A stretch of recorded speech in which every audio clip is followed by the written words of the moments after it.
Hello everyone, welcome to this new format that it's kind of an experimental format at the moment. I guess a lot of people, a lot of listeners or watchers if you're watching on YouTube might not recognise me. I've been on one of these podcasts before, but I'm not generally in front of the camera. So I'm a software engineer at Wakelet, and I just figured it'd be an interesting format to meet some of the people, some of the faces behind Wakelet, just because we enjoy working with the community, we enjoy talking with the community, and I figured the community might enjoy understanding who's behind Wakelet, really. So yeah, I'm here at the table with Michael. Hey, aka MFD, as everyone seems to refer to you as. Like, everyone loves that acronym. Yeah, it works. I like it as well. I don't know who came up with it originally, because no one ever called me that before. Well, I gotta embrace it, I guess, to an extent. But no, I like it. I like that there's an acronym that's used as a nickname. Why not? Yeah. I mean, I guess. Now at least there's a few Michaels in the office. So when someone referred to you the other day as Irish Mike. Irish Mike. I don't know what you think of that one, but I like it. That's kind of like leaning into the gangster persona, which again, you got to embrace it. Definitely, yeah. So you're the head of social media and content, right? Right. Yeah. Okay. So what does that entail then? So it entails primarily operating the social media accounts at Wakelet, and just kind of making sure we're using every channel that we have at our disposal to grow as much traffic and usership on Wakelet as the website.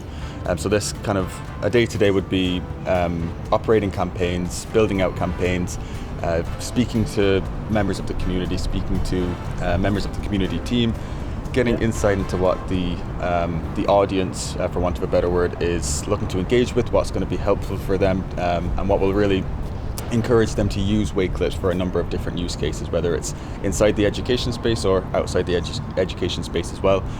So it's basically my job to make sure that the social media channels do that, and that the content that we put onto the social media channels really works and is engaging and inspires people to want to use Wakelet, basically. Yeah. Okay. Yeah. No, that's great.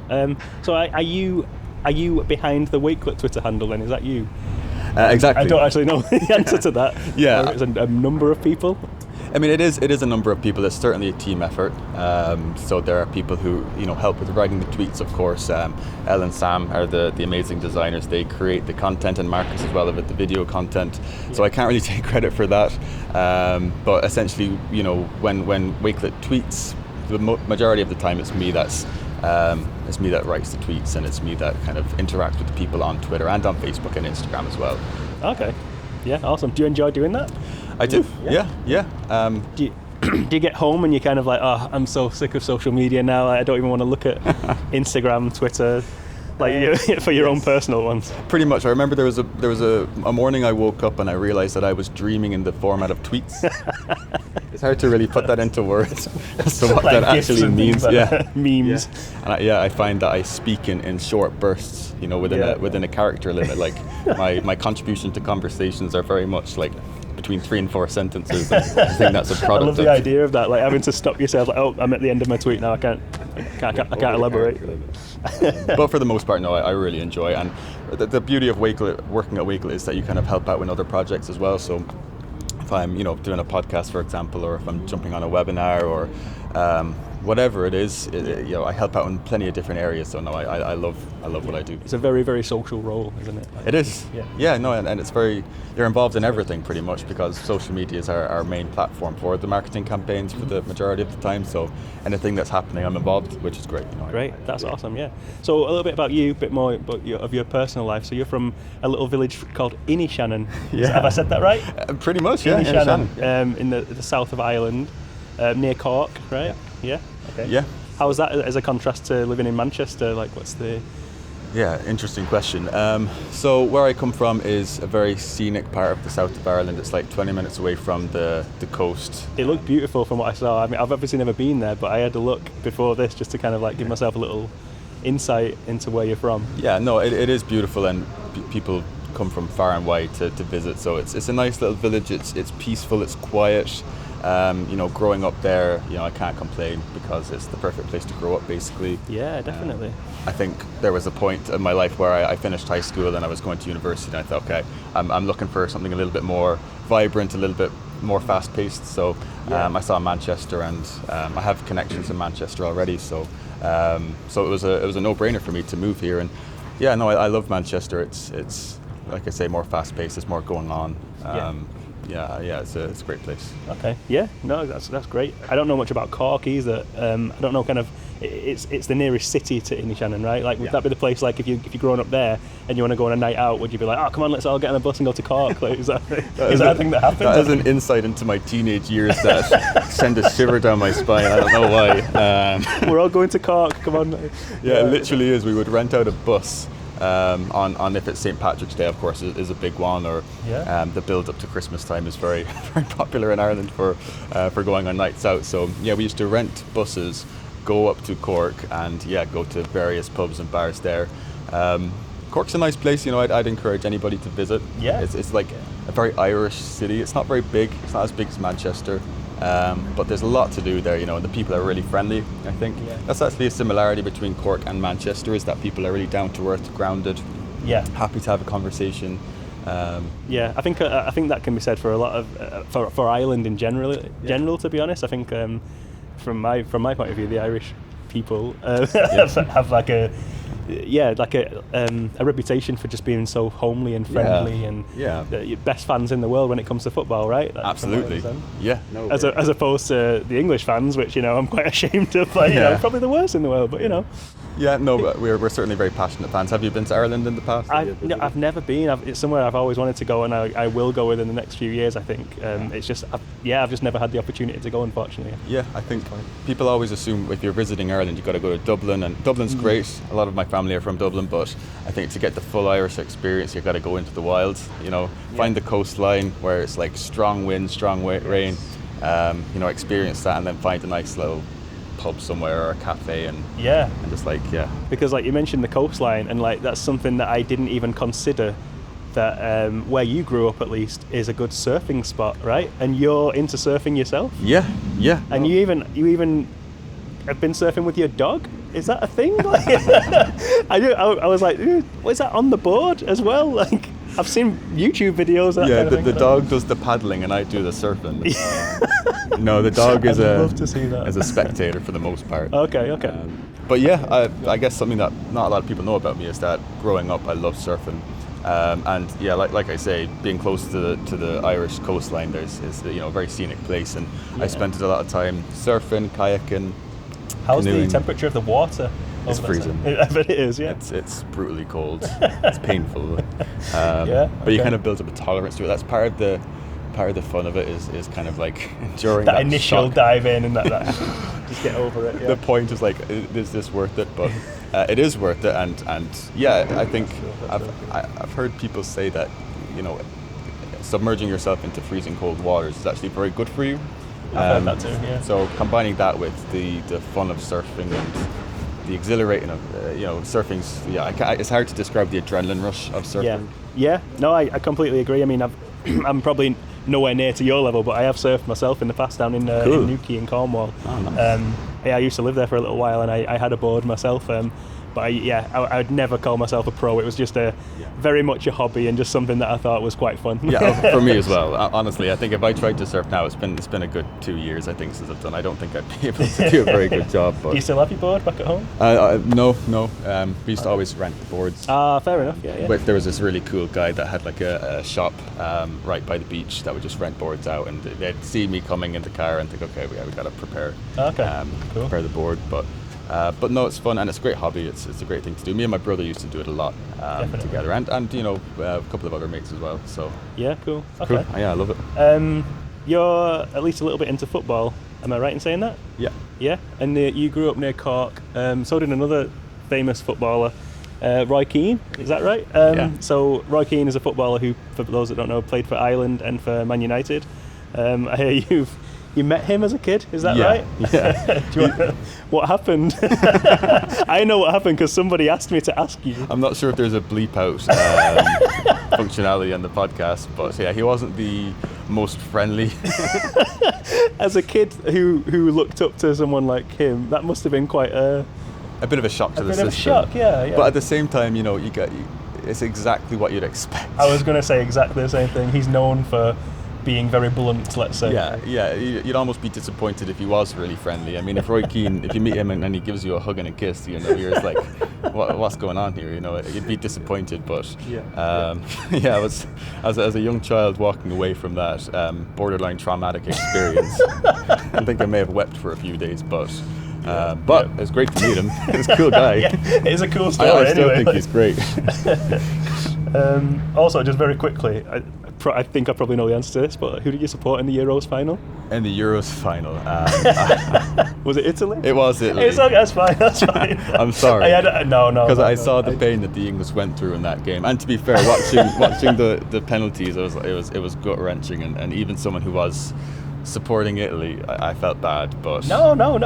I asked that because I've never met an Irish person who would want England to win. Yeah.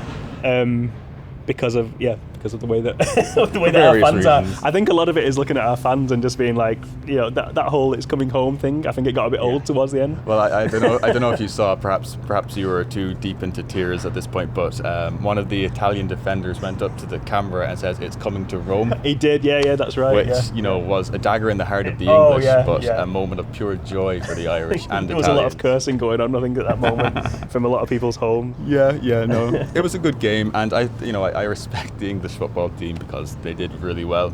And I'm a Man United fan, so there are players that play for Man United that are doing well. It's like, okay, great, fair play to you guys, but there's like an obligation as an Irish man. That's it. And I think it's the same in Scotland and Wales as well. To be fair, it's all like you support whoever England are against, right? Pretty much. Which is it's a bit toxic, but no, it's fun. It's all banter at the end of the day. And because Ireland aren't in the Euros because they're terrible, we need to kind of get emotionally invested somehow. Yeah, definitely. So why not go on a campaign against the English? I mean, it comes naturally to us for some reason. Yeah. I was going to ask you about so there was a Wakelet collection that went around the team a while ago now. First record you ever bought. And I looked at some of them, and some of them were, for example, Mr. Blobby, you know, and kind of like embarrassing ones like that. And yours stood out to me because yours wasn't embarrassing at all. And I was like, there is no way that was your first album, first record. So it was the Killers. Jenny was a friend of mine. I'm like, that is like, what kid is cool enough to listen to the Killers and be like, yeah, that's the first album I want to get, or the first record, sorry. Yeah, I mean, I don't think my introduction to music was as structured as an album, to be honest. I think my older sister was a very big influence on the music that I listened to, so I think it was often artists like Rihanna, Beyonce, Britney Spears, but I didn't want to showcase that in a collection. I don't know why I'm showcasing it on a podcast now because this is even more public. But I figured let's go with Mr. Brightside and the Killers, the cool just to kind of come across as, you know, the cool guy. I think I was thinking back on mine. I think like mine was something like the Smurfs Go Pop or something like that. Smurfs Go Pop. The Smurfs Go Pop. I'm sure it was called that, and it was basically a parody album, but by the Smurfs, as in like the little blue cartoons. Really? Smurfs. And that was legitimately the first album? It was the first one that I can remember. I mean, there was a lot of embarrassing ones that are in that kind of area, but that was the one that I can remember, yeah. And right. It was, and is that some kind of music you listen to? Smurf parody? It was such an impact that, some of them are like ingrained in my mind, and they're just real earworms. Wow. Yeah, it's just... I'm not going to sing them right now. Oh, please. I wasn't going to ask you to, but now.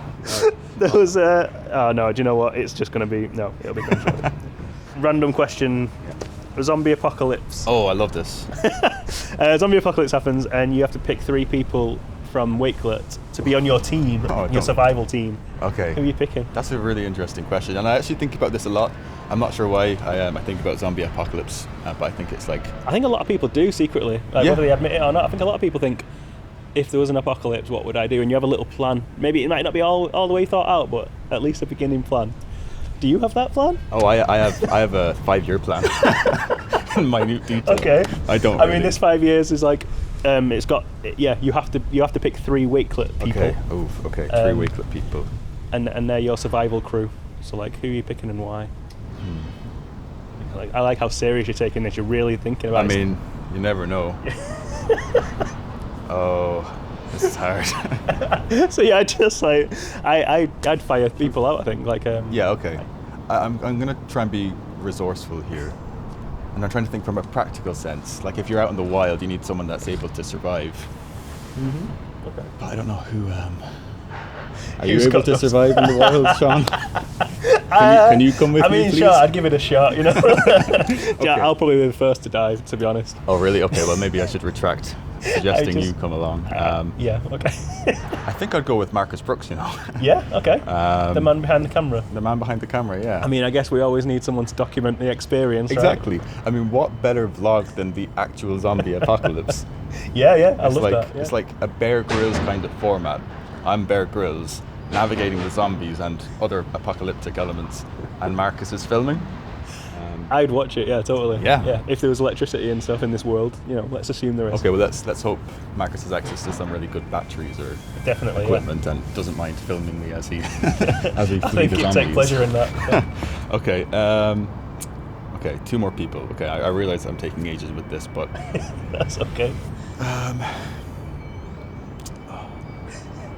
Rick has a motorbike. Oh wow. Okay. Imagine Marcus filming. Somehow with the 3 of us would be on the I love that. motorbike. This is like become a whole thing now. It's not just like Yeah. 3 names, bam, bam, bam, those people because I like them. And this is like he's really thinking about this. Yeah, This no, is I good. think a film kit and a motorbike plus a zombie apocalypse is Oh yeah. it's pretty badass. Yeah. I mean, if you've seen The Walking Dead, you'd be basically Daryl, but with a camera. Oh yeah, Yeah. exactly. Yeah. Yeah, I always think of I Am Legend when I Ah, it's kind of yeah, like yeah, what yeah. I base my zombie apocalypse fantasies on. I think it's because I really want a German Shepherd. There's unfortunately no German Shepherds at Wakelet, but I think If that's there was, cool. would you choose that? Yeah, I think so. Or the companion? Oof. Okay, one more person. I'm literally just going through teams here. Like, who else can I pick? Who would be resourceful? I mean, if you'd feel better just being a 3, Yeah. maybe that would be the ultimate survival team. Okay, yeah, to be diplomatic, because I feel like I'd offend people by not picking them. Yeah, people will be coming up to you now in the office like, why did you? not? Yeah, why wouldn't you choose? This is me? why I'd be so good as an accomplice in a zombie apocalypse. So no, let's myself, Marcus, and Rick, dream team. Yeah, perfect. Yeah. Do you know what? I've just realised that I forgot to ask you something as well. You was talking about surfing. There was a time that, and Tejas specifically has asked me to ask you this. Okay. Because he says it's hilarious. I'm a bit nervous about him explaining it in that way, but apparently you had an experience once where you almost drowned Yeah. in the sea. At least once, you know, and At least once. it's not as traumatic as it might seem. The way he described it was, ask him about the time he almost drowned. It's hilarious. I was like, really? I mean, you know, there were frightening elements attached to this experience, but honestly, to be growing up near the sea, you kind of get used to near misses or close calls in the sea, and there are a lot of lifeguards around, and I am, you know, fortunate enough to be a good swimmer as well. But when I was at home for Christmas, myself and my brother thought it'd be a good idea to go for a run along the seaside and then jump in the sea and swim out to this little floating pontoon thing that looks very close, and then swim back and like have that as a, you know, really athletic, cool way to start. I think it was maybe New Year's Day. Anyway, we do the run. We're pumped. We swim out to the pontoon. It's quite flat. It seems quite flat. We get out to the pontoon. It's freezing. We kind of like have the moment of triumph. We're like, yeah, we did it. And then we jump back in, thinking, okay, let's just get into the bay. But it turns out that it wasn't that choppy, but it was choppy enough for it to be impossible to swim into. So was there a bit of a riptide pulling you? I don't think there was even a riptide. It was just the breeze just went across the water in a way that meant that the water was just like lapping up constantly. So we were swimming and realizing we weren't making any progress. And it was all my idea, so I was like, oh god, I have to. It's my little brother in here with me. I gotta get us out of this. That sounds terrifying, honestly. It's an interesting moment of. I mean, you have to overcome the initial panic, because the instinct obviously is to panic at that instant, because it's like, you know, I cannot swim. If I turn back, I'm just getting to a pontoon and it's freezing and it's raining and altogether a bit of a disaster. But luckily, I noticed that there was the cliff edge was to the left, and there was a little bit of surface area with the rocks on it leading up to the cliff edge between the sea. So I don't know how I had the presence of mind to do it, but I shouted to my brother, okay, let's go left, and we swam over. We managed to kind of like drag ourselves onto the rocks. Wow. I mean, I'm making it seem so dramatic.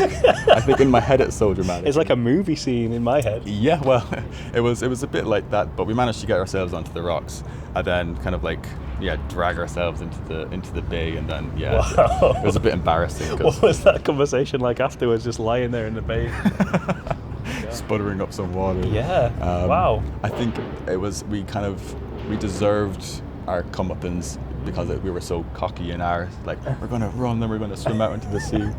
I don't think you deserved it. I mean, I admire that you got yourself out of that situation, but what a crazy experience. Crazy and, experience. I'm so glad that you was able to get yourself out of it, because that could have gone horribly wrong, obviously. Yeah, and that's the thing with water. It's so easy to just misjudge it, and it can turn into a disaster so quickly. Yeah. Definitely. So I learnt a lesson that day, but also look back on it with a kind of pride. It was like, okay, well, we did it, we made it out of it. If you're in a position of panic, it's important to be able to kind of like have your bearings and maintain your composure and then find a solution. That's like a positive lesson for maybe less disastrous scenarios. Definitely, definitely going to be a bit more considerate when going into the ocean again, but it's important to respect the water, I suppose. Absolutely. It strikes me that Tay just finds it so hilarious. I was kind of I have to admit, I was expecting like something that was like a really funny spin on it, like an accident or something. But maybe he's got a really dark humour. We'll ask him when he's on the podcast. Yeah, absolutely. If you're asking him for prompts for this, then I have plenty of prompts for you to ask him when he does his podcast. But then that's it. Yeah. But no, interesting experience. Yeah, thanks for sharing that. Like, it sounds like a really like life-changing moment in your life, and thank you for sharing that. No problem. I guess we have a lot of info on you now. I think a lot of people listening to this know the real Michael now. Okay, good. Let's wrap it up now, because I've probably waffled on a little bit too long. And let's. If you go to the Wakelet podcast on Wakelet, we're also on YouTube. We're on Spotify. You can find us there. Thank you very much for listening. To this experimental format.